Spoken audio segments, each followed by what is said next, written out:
What day is it? It's my birthday.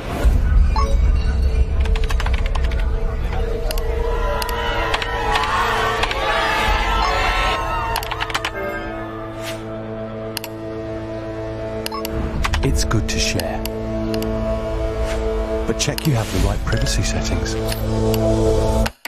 Or someone can make a lot of money from being you.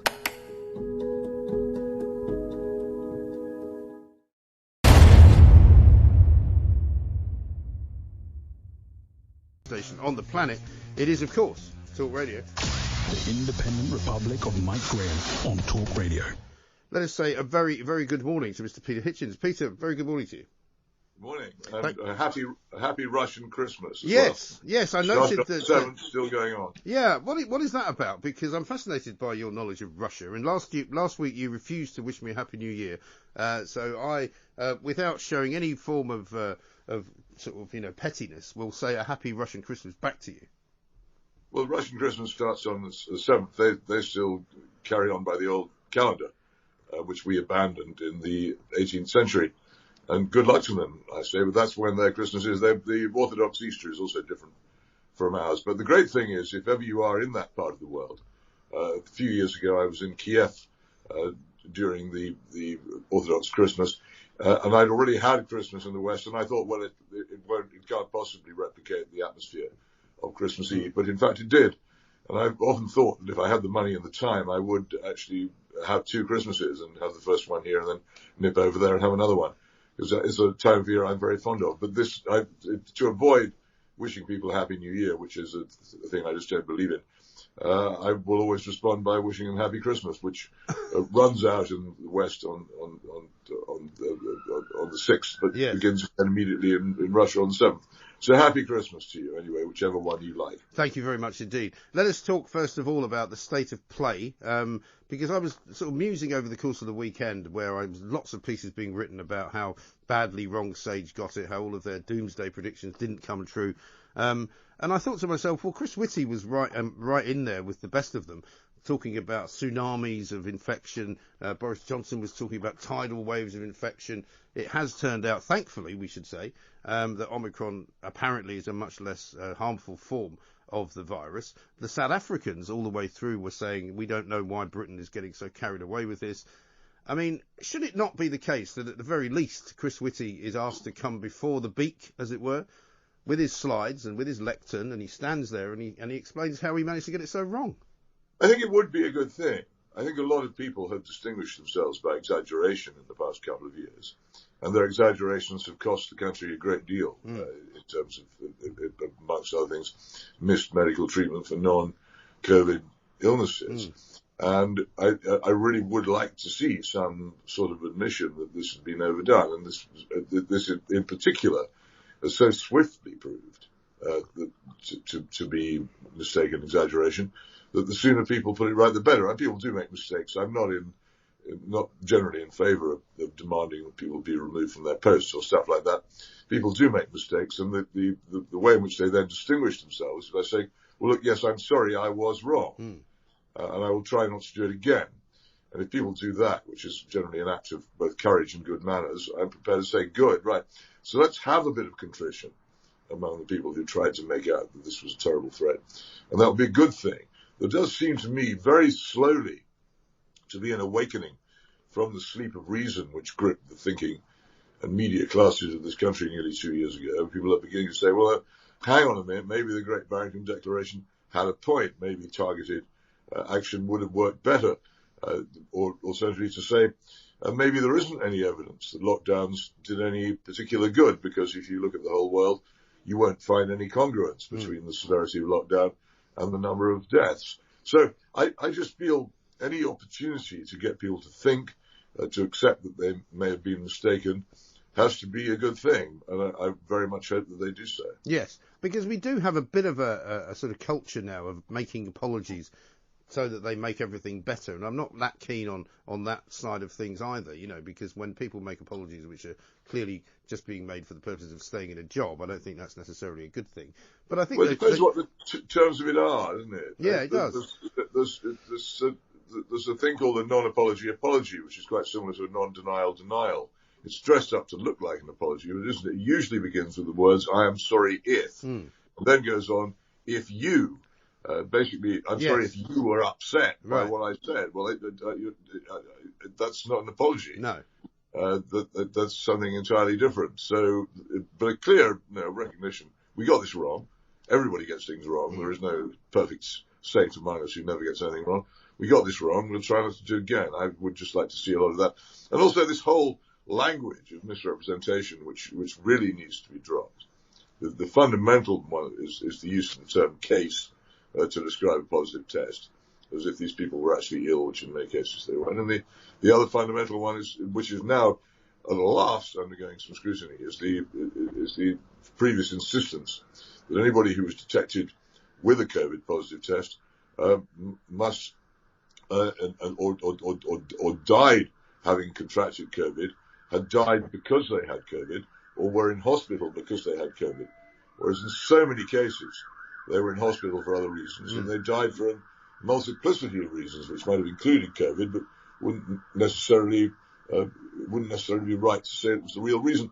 This kind of frankly, confusing the public with things presented as if they were clear facts when they're actually much more complicated, has to come to an end for us to get back to some sense. And the whole obsession with testing that has gripped us now for 2 years. If you search for people who will test positive for COVID, you'll get them. If you don't search, you won't. What previous civilization has gone around spending billions in public money looking for people who are technically ill but actually aren't? If they're ill, they can say so. They can tell their doctors. And is there, do you think, a sort of philosophy behind all of this? Because I was talking to Sir Hugh Pennington, who's one of the relatively sensible professors up in Aberdeen, about this whole situation. And he said, well, of course, the government's job and the NHS's job is to try and prevent those deaths which are preventable.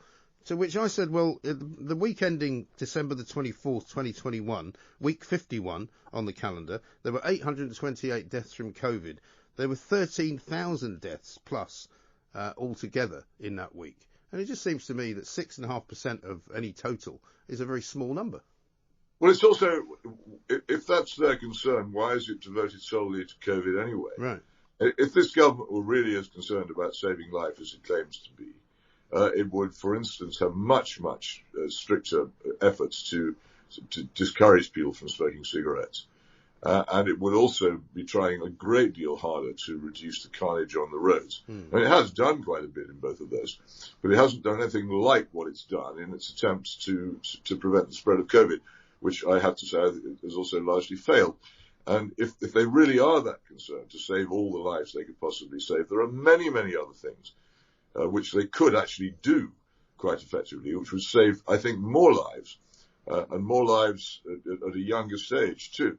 So if that really is what they mean, then let them show it in all aspects of medical treatment, and particularly in the most effective form of medical treatment of all, the prevention of disease, by public health education, and by encouraging particularly the thing which is incredibly beneficial to health in this country, namely exercise, which at the moment millions of people simply don't do, and as a result they contract terrible amounts of illness because of it. We do nothing about that by comparison. If we did those things as intensively as we've conducted the anti-COVID campaign, I believe them that was their main concern. But the funny thing about COVID is it gives people the opportunity to boss us around, confine us in our homes, tell us to stop going to work, take control over the economy and politics in a way never previously seen outside wartime. And that seems to me to be why it attracts certain people. Well, that's right. I mean, just looking at the Novak Djokovic case, I don't know what side of the fence you're on there, but I was talking to somebody over the weekend who said, one thing that we have learned through this pandemic is that basically governments can do anything. When they used to in the past say, oh, we can't do that, or, that's too expensive, or, people would never stand for that. We now know that basically they can do anything they want. Well, it certainly looks like it, doesn't it? I mean, I'm not particularly interested in sports. I barely knew who Novak Djokovic was before a couple of weeks ago. But it does seem to me that he went through quite a lot of detailed discussions with the Australian tennis authorities and the Australian migration authorities before he arrived. Yeah. And that the way he was treated begins to look rather shocking. And the initial response of the authorities, I mean, the last I heard after the government's case against him seems to have collapsed in a hearing, was one of sort of petulance. Either he's allowed in or he's not. Either the fact that he's actually had the disease counts or it doesn't. And if the authorities said before that it did, then surely they must stick to that, or the whole thing is completely lawless. Right. I do think there's something really peculiar going on here, and I don't want to take any side at something which I'm not totally and utterly briefed on, but you just feel again that authority is being used with a kind of self-righteousness and an unwillingness to be questioned, which really shouldn't be tolerated in a free society. No, it really shouldn't. And interestingly, I mean, an awful lot of the people in Australia themselves had said, well, we don't want him coming in because, why should the rules be different for him than they are for us? And by the same token, you get that same kind of attitude that you get from some people in this country who say, who talk about the vaccines as if they're some kind of silver bullet, when they're clearly not, as if to say that anyone who doesn't have it is in some way dangerous. And there is also this kind of pervasive, rather unpleasant stream of consciousness which is going on in all countries about people who are, for whatever reason, deciding not to take the vaccination.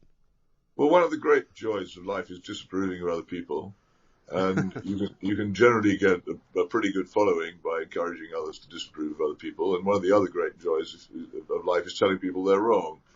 And this seems to combine here into a wonderful streak of new-style Puritanism where millions of people can look down on their neighbours for not having done the right thing. Yeah. And tell them that they're wrong. So you can see why it catches on, can't you? Well, I suppose so, but it's unpleasant, and I wish it wouldn't. Well, it's very unpleasant, but there it is. It is what people don't admit to a lot of the things they enjoy. But disapproving of other people is something people enjoy a lot. Yes. Lots of people disapproved last week of the decision by the jury in Bristol, which I know you wrote about this weekend, and you took an interesting kind of opinion on it, as I would expect you to. You're very much in favour of juries. Well, completely, and without any equivocation. I think that the jury is one of the great protections of liberty in this country, and I only really understood this when I wrote my book, The Abolition of Liberty. Gosh, coming up to 20 years ago, and I looked into this and realised how little I knew. For instance, most people in this country have no idea that hardly anywhere else in the world outside the Anglosphere actually has independent juries at all. They're pretty much unique to the English-speaking countries, and they grant us an amazing thing. In any other country, a trial is an assembly of state officials deciding how guilty you are. In the Anglosphere countries where there are juries, a trial is an actual contest between the defence and the prosecution. So they're saying everyone goes on about how people are presumed innocent until proven guilty. In this country, that is actually true because of the jury. On the continent, it isn't really true. It's true in theory, but in practice, anybody who's accused of a crime is pretty much assumed to have done it. They're usually bunged into prison immediately for long periods of pre-trial detention. They're expected to cooperate with their own prosecution. And the trial is, as I say, an event where the state decides how guilty they are rather than whether there's any question that they might not be. It's very rare for people to get acquitted under these systems. And the great difference this makes is that you can't really have political trials. The government can't use criminal trials to bung its opponents into prison the way it can elsewhere. Now, there's a consequence of this, and it's bound to happen that a fair number of people who are accused of crimes will be acquitted by juries, even though most people think they're guilty. People say, well, that's a pretty high price to pay. I say, I don't agree. Everybody benefits from the immense defence of liberty provided by juries, going back to some amazing trials back in the 17th and 18th centuries where this was established. And we should treasure it. And any attempt to whip the mob up against juries because they come up with the occasional unusual and puzzling verdict seems to me to be very dangerous. We've already lost in this country, thanks to, in my view, foolish public outcry. We've lost the right to silence, which is guaranteed in the American Bill of Rights. And we've lost the very, very sensible old rule against being tried twice for the same offence, which is a huge protection against oppressive government. But again, because of public outcry, in that case, over the Stephen Lawrence case, hard cases make bad law, and they always will. And people should always remember that the jury trial is the key to the true presumption of innocence and the absolute basis of our real liberty. Never ever let anybody attack it, however much it may cost. The more the verdict disappoints or displeases you, the more careful you should be about this. You have to put up with these things. All principles have costs. Okay. Peter, stay with us because we'll talk some more about that coming up, and also the wherewithal for various different people now to take that particular judgment and do with it what they will. We'll talk about the police as well, a bit of marijuana too. Lots more with Peter Hitchens next on Talk Radio. Talk Radio. Spreading your opinions. Please. Welcome back to the Independent Republic of Mike Graham right here on Talk Radio. We've got lots more coming up. We're going to be talking to Mark Littlewood from the Institute of Economic Affairs coming up after midday. We're going to talk about the rising price of everything, basically, not just energy, but everything in the shops too. 10% is the cost somewhat of inflation in some areas of our economy right now. We're talking to Peter Hitchens as well. We were just talking about the jury trial. The misgiving I have, I suppose, about this particular case, Peter, is that there will be people, and we've already had one case with Extinction Rebellion where a judge actually found some Extinction Rebellion vandals guilty, but then proceeded to let them off on the grounds that they had a good cause. Similarly, there will be others now who will see both the Bristol case and the Extinction Rebellion case and go, well, if I have a good cause, then presumably I can just break the law and get away with it. Well, they shouldn't bank on that because the jury may not accept their claim. This decision set no precedent, and it was a particular one, and there's a lot of interesting discussion among lawyers about what the judge said to the jury in particular aspects of it.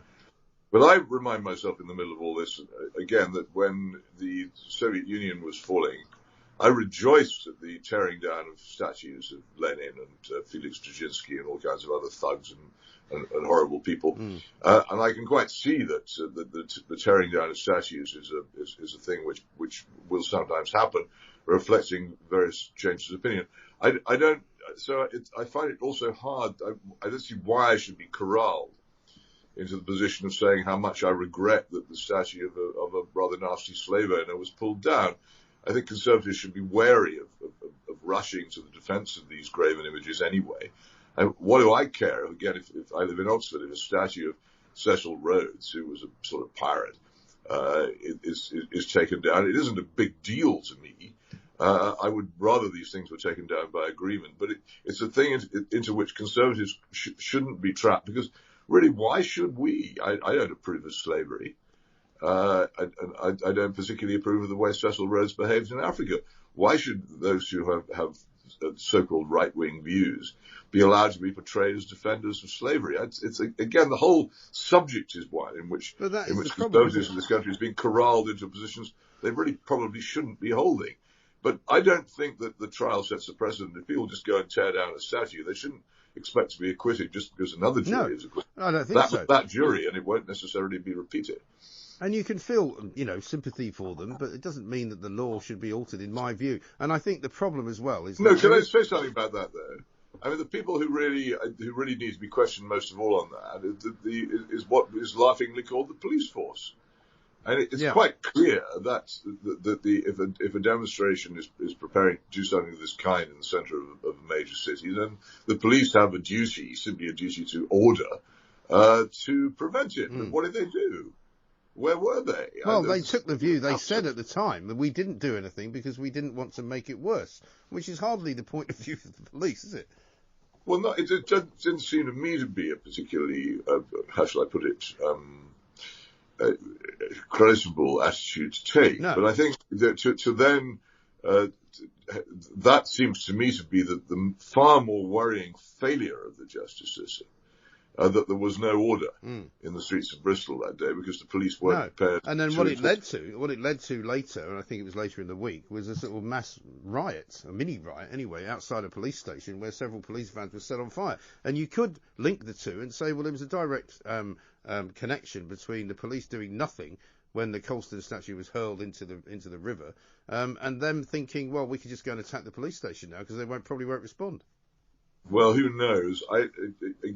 My general view is that the police in this country, I used to join in with the mantra that there were lots of nice people in the police, which undoubtedly there are. I mean, there are plenty of nice men and women in the police who you'd like to meet, but and that a lot of them still did a good job. But I've given up on the latter. However nice you are in the police, the nature of the organisation prevents you from doing a good job now. My belief is that we should train a new, proper, local responsive police forces dedicated to the law. And as soon as that is done, we should disband the existing police force as a useless, failed nationalised industry, which is no longer fit for any sort of purpose. They just aren't police anymore, and it's time we recognise that they're unreformable. Yes.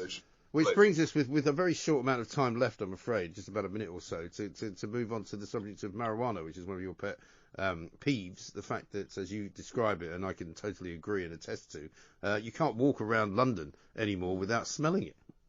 Not just London either, no, yeah. But but what is the great thing is that I think after what feels like about 300 years of saying to people, look, there is no war on drugs, the law hasn't been enforced, so don't say that the current situation is a result of a failed war on drugs, because there hasn't been one. And the other point, this is the worst possible moment to be legalizing a drug against which the evidence is piling up that it's closely linked, its use is closely linked with severe mental illness. And the great joy I'm having is to see the Times newspaper, which has previously been among the liberal voices on this, increasingly giving coverage to this stuff, which otherwise I've been shouting into empty space for year after year after year without any help or response at all. I do think it's possible that both public opinion and media opinion are beginning to turn, because so many people are experiencing in their own families the catastrophic consequences of marijuana use, particularly by the young, and it is being used by very young people these days, I'm sorry to say. Well, it is very much sort of universally available. That seems to be the trouble. But, Peter, we're out of time, so thank you very much indeed. Once more, we'll talk to you same time next week. Peter Hitchens from the Mail on Sunday there, talking an awful lot of sense on some subjects. You can't always agree. You don't have to always agree. The point about Talk Radio is that you don't have to all be singing from the same hymn sheet. There are many hymn sheets, and there are many hymns, and there are many opportunities for you to tell us what you think. And that's what we're going to do coming up. 0344 499 1000. Time for some news.